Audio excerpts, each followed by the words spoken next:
Sitting behind me right here is my favorite vehicle probably that I've ever owned. I love this little S10 Blazer. I paid $400 for it, and it has been a champ. I have absolutely just basically destroyed it. It didn't deserve it. It didn't deserve it at all because it ran so good. But I paid $400 for it, drove it home, put a new set of tires on it and some shocks, and that's really all the amount of work I've done to it. And I've driven it all over the country, driven it 1 or 2 days a week just for fun, and taken it through the woods a lot. And so she's got some dings and dents that go along with that. But we went to an off-road park, and after we got home, I noticed that the rear differential had been leaking a little bit of seep in there, and I didn't think too much of the fluid inside had actually poured out of it yet, but I was wrong, and I drove it for about a mile up the road and completely destroyed the rear diff in it. So I have a new rear diff down in the garage. I went and picked it up. Our local junkyard luckily had one in stock. I assume it's the right gear ratio. I checked. It should be. Who knows? But we're going to get this thing hopefully back on the road here today. She has been sitting like this now for about 6 or 8 months. And so it's just time to get it back on the trail here. So I'm going to fill up the tires, try to get it started up here. Hopefully she still runs. It's been a while. And try to revive the old girl here. Whole group of cats also kind of moved in because the back glass is all smashed out, and during the winter I think they use it as their house, so that was not great.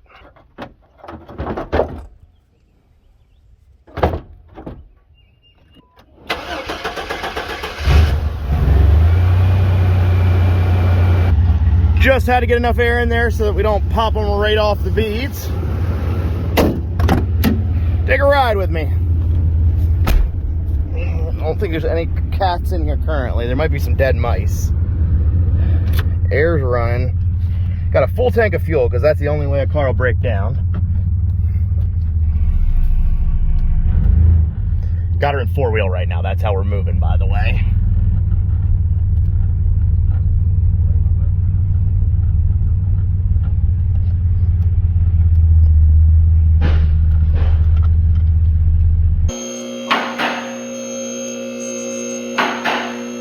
Well, it's time to start game planning here.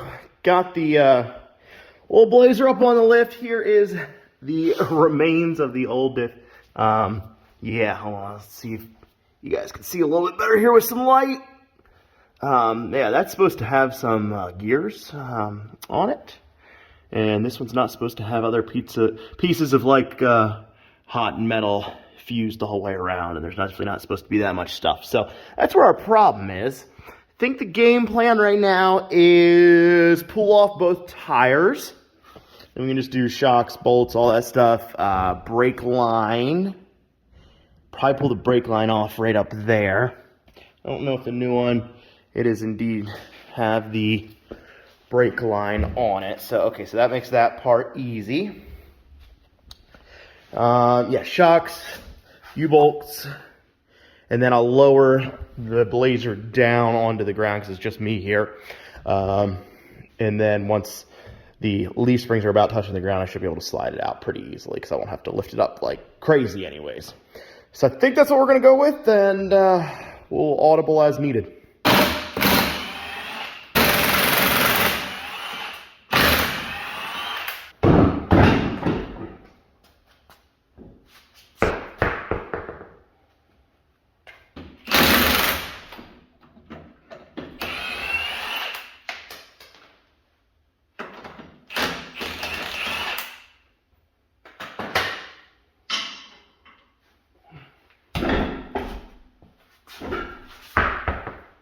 All right, you guys will have to forgive me for putting you down on the ground over there, but I set you up a light, and I think this is the best way to see all the riveting action that's happening here in this Blazer rear end replacement. And actually, the crazy thing is, you saw how bad the body is on this. Frame, clean as can be as far as rust. It's gotten like, I mean, I haven't been great about washing it off, so it has some surface rust, but the actual frame itself is doing pretty good.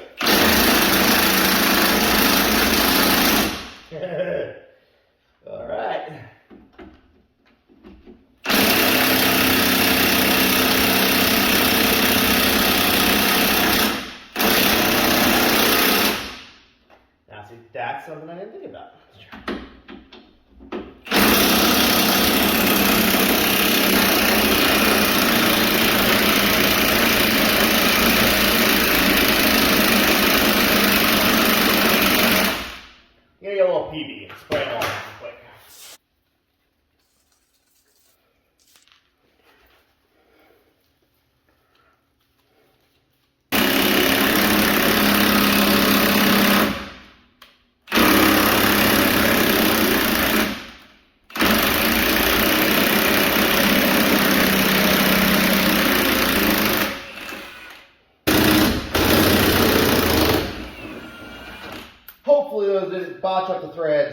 terribly on the old U-bolts, but they probably did.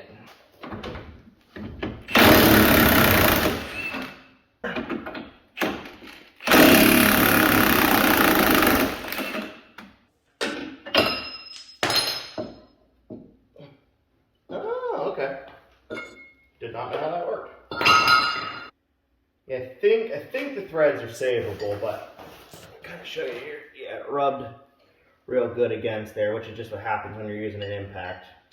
If you're doing by hand, it's not a concern, but oh well.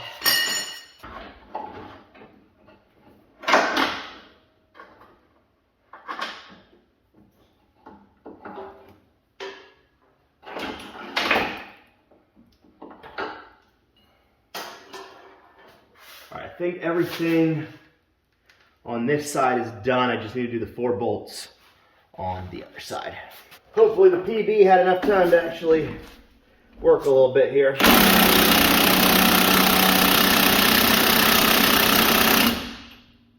May not have.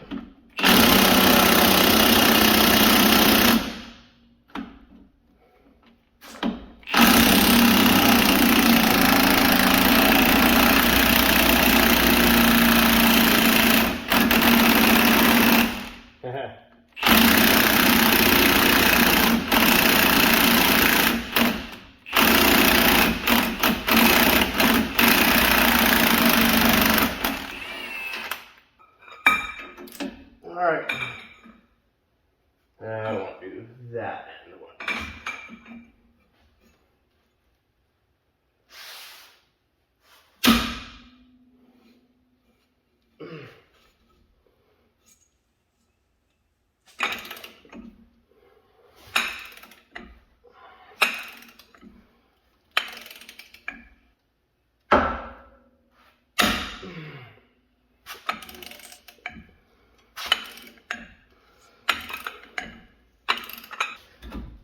Shouldn't have waited for the hardest one to last, but everything's loose. Here we are.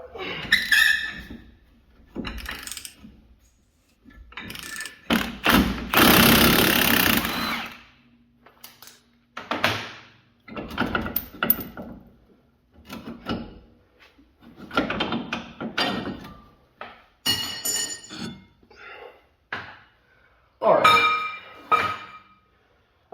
Only thing left yet is the drive shaft.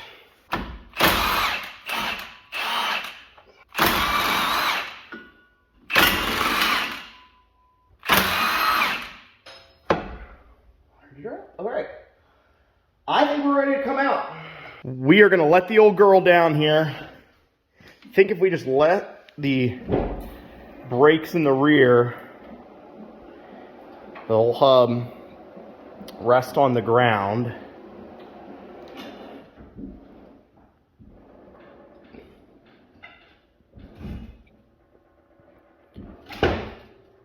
Yep. There we go. Then I think I can just push it across. Might even be able to do it one-handed. Let's see. Nope. Nope. Gonna need 2 hands.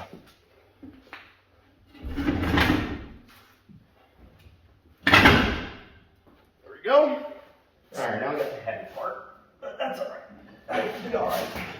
Luckily, it is not a heavy disc at all. So, uh-oh, gotta roll her back a little bit. Pull that bump stop.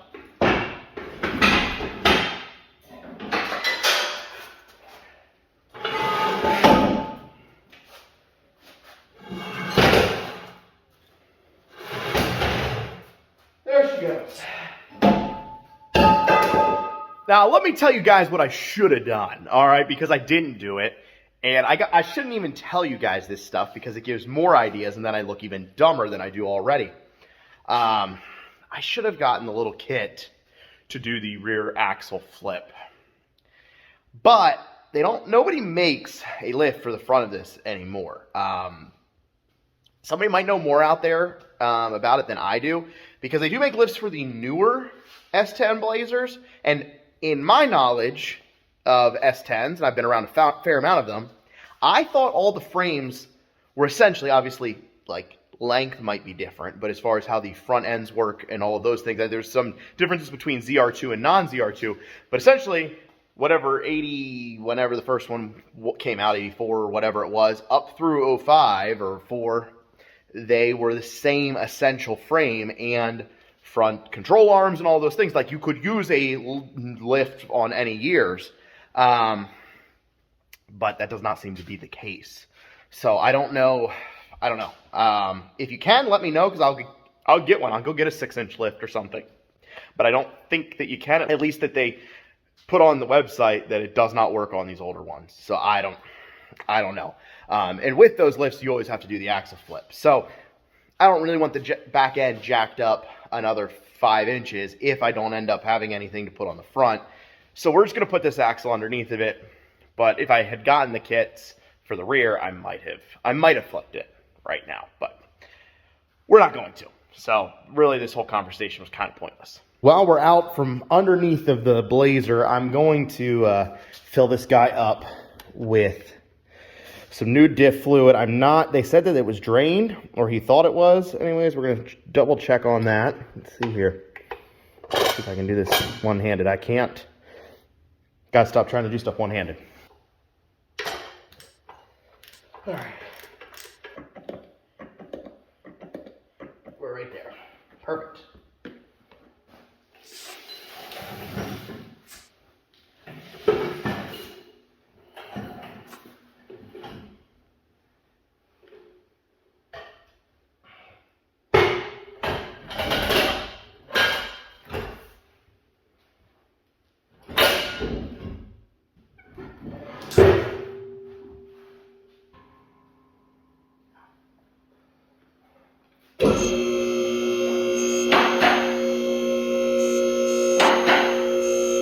Well, since we got this guy up in the air and we're ready to go, you already saw how to remove it. We're just going to time lapse the install. That way it's done very, very quickly.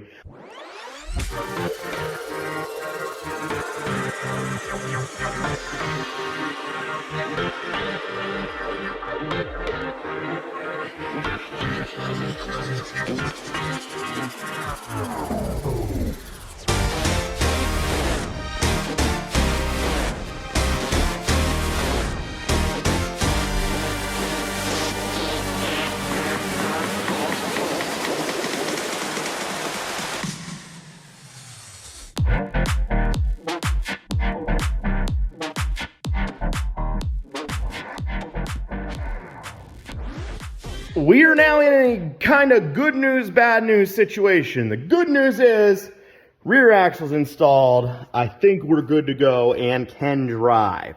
The bad news is the hood's up because I was going to bleed the brakes. The brake bleeders broke off. And round off, thank goodness. They broke off flush with the back there. So that is what we're gonna have to fix at some point. The rear brakes didn't work before, actually, either. They must have had a small leak or something somewhere, or it just ran out. Because whenever you would try to go up a steep hill and you had to stop or anything, you just slide right back down because the front, you needed all your brakes to work. So I'm kind of used to that.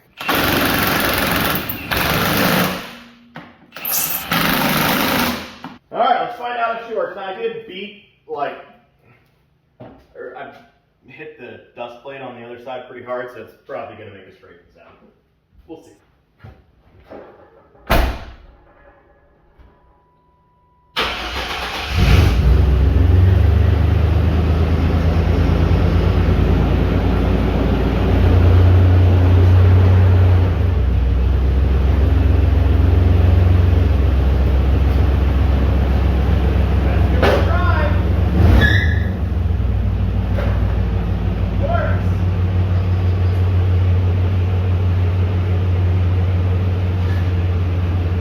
Here's the old girl, man.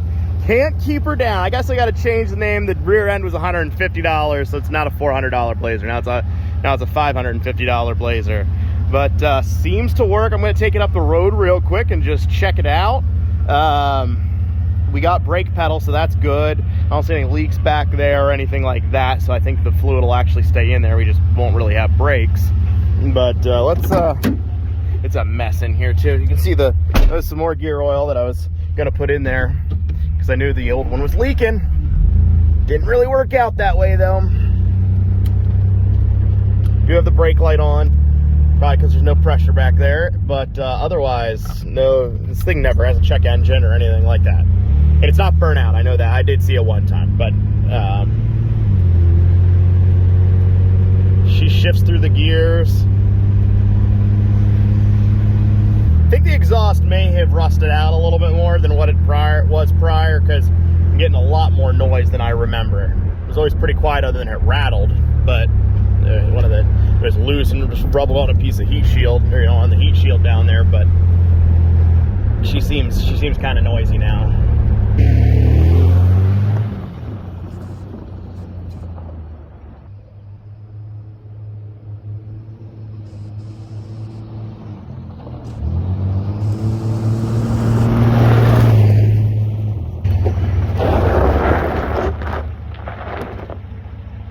I am so happy to have the little Blazer back running again. I've missed it so much. I actually used the thing, like I said at the beginning, like I actually use this vehicle, so it's kind of sucked to not have it around. Now I do need to get those brakes figured out in the rear, because it does not have a whole lot of stopping power as it is right now. Next video, well, not next video on the Blazer, we are going to do some aggressive yard and trail cleanup. So I think it's going to be pretty fun. Definitely stick around or look for that video. It should be coming up in the next, I don't know, week or so. But we're going to try to do some spring cleanup on our trails and my yard. And it's all grown up, lots of trees down, and we're going to kind of use the Blazer as the first pass through everything. With that, guys, as always, I appreciate you watching. Hit the subscribe button, hit the like button, helps out a lot. If you want to see more on the S10 Blazer, comment down below. Thank you guys, have a great day.